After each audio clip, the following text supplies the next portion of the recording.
97.3, Est-Ouest 91.7. Rm1, la radio nationale. Rm1, it's 9 o'clock.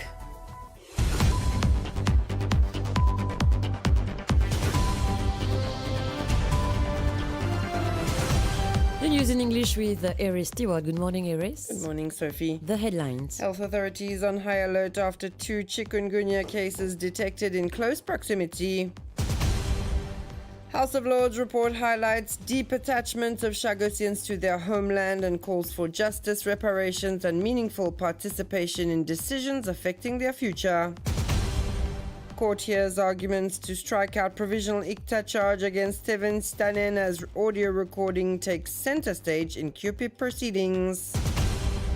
Rainwater harvesting initiative to boost household resilience as National Empowerment Foundation extends support to vulnerable families. Comprehensive and non-discriminatory worker protection protocol ready as government moves to address risks linked to torrential rains. In world news, mass protests erupt across Brazil on lawmaker immunity and amnesty amid fallout from Jair Bolsonaro conviction. And in sports news, Gold Cup lineup nears confirmation following draw at Mauritius Turf Club as attention turns to final field for classic race. Health authorities have raised their level of vigilance following the detection of 2 cases of chikungunya within a short geographic radius. After a first case was reported in Rochebrune last week, a second case was confirmed in Plaisance, Rosehill, on Monday. It concerns a 59-year-old woman who is currently admitted to Condos Hospital in a condition described as stable. However, Dr. Fazil Kudabakis has reassured the public, stating that all necessary public health measures have already been put in place to prevent any spread and limit the outbreak.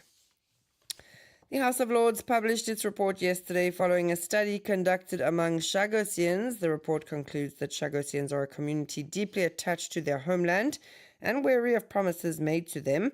They are seeking justice, reparations, and meaningful participation in decisions that shape their lives, the document states. Resettlement, employment, financial support, and environmental management are considered essential to restoring the dignity and autonomy of a people displaced for decades. More on this in this report by Upeshna Ojuda.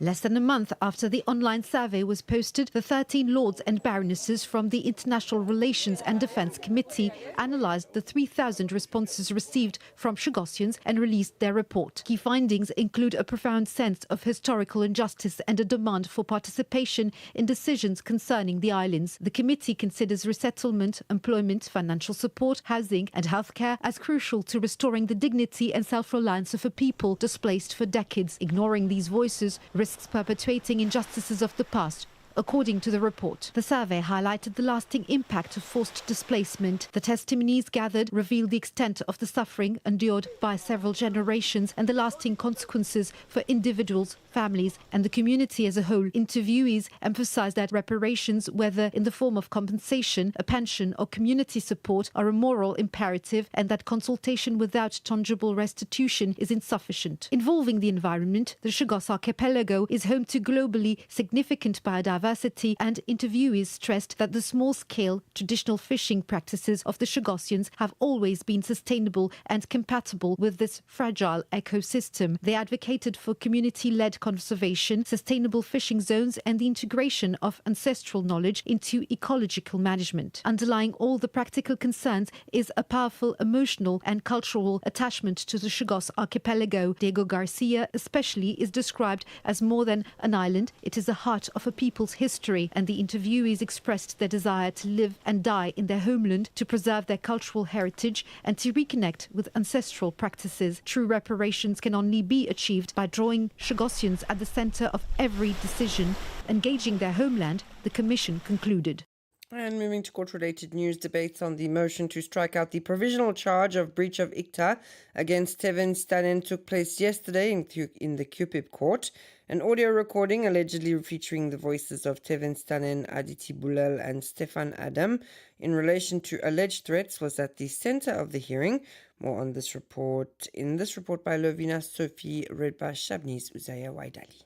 questioned by the Defense Assistant Superintendent of Police, Balmik Desoy, of the Anti-Money Laundering Unit of the CCID, stated that the provisional charge against Tevin Sitanen is an offence of a technical nature. Regarding the audio recording at the center of the investigation, the senior officer confirmed that the original was never produced. Responding to questions from Maître Imtiaz Mamouji, lawyer for Tevin Sitanen, ASP Desoy explained that Aditi Boulel had presented her phone but refused to allow it to be examined. ASP Desoy indicated that he is unable to confirm whether the device used for the recording was functioning properly at the time of the events. He also acknowledged that the police do not have the original recording and cannot state whether the audio recovered by the Cyber Patrol could have been generated using artificial intelligence. In response to a question from the prosecution, ASP Desoy said that the authenticity of the report by Quintel Intelligence, a UK-based private investigation firm, has yet to be established. Initially, the senior officer had stated that the report contradicted the version given by Aditi Boulel and Stefan Adam. He later revised his statement, clarifying that the report is highly technical but does not exonerate the suspect. The ruling of Magistrate Shavina Jugnut is expected on 27 January. Around 20 families supported by the National Empowerment Foundation will soon be equipped with rainwater harvesting sensors. The aim is to improve water management, reduce the use of potable water, and strengthen household self-sufficiency.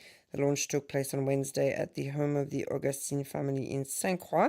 Social Security Minister Ashok Soubron also announced that the eligibility threshold will soon be reviewed to allow more families to benefit from support provided by the National Empowerment Foundation. A clear, fair and non-discriminatory protocol to protect all workers during torrential rains is now ready.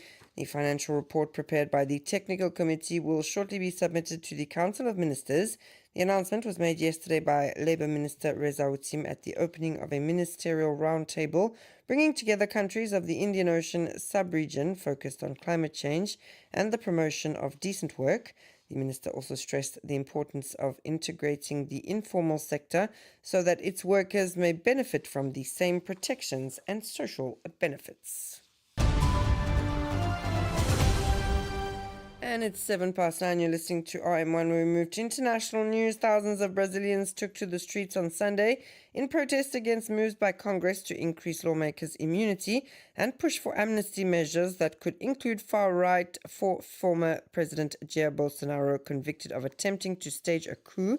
As Brazil grapples with the fallout from the highly divisive Bolsonaro trial, which resulted in a 27-year prison sentence, the conservative-dominated Congress has faced criticism for prioritizing its own interests over pressing social and economic issues.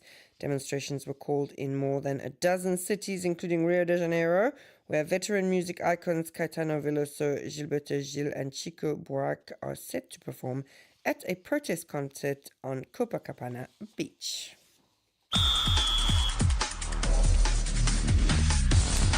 And finally, in sports news, the final field for the Gold Cup will be known this afternoon with the publication of the official race card. The draw for starting positions for the season's final classic race was held last night at the Mauritius Turf Club headquarters. A total of 22 entries were received. Notable draws include stall number 2 for Meridius from the Arvin Nagadu stable, number 7 for At My Command, number 13 for the Gatekeeper, and number 5 for Good Counsel. It remains to be seen whether Cumbre Vieja from the Paul Foucune stable will secure a place at the start. That's all from me this morning. Thanks so much for listening. Stay tuned now to the Intimate playlist until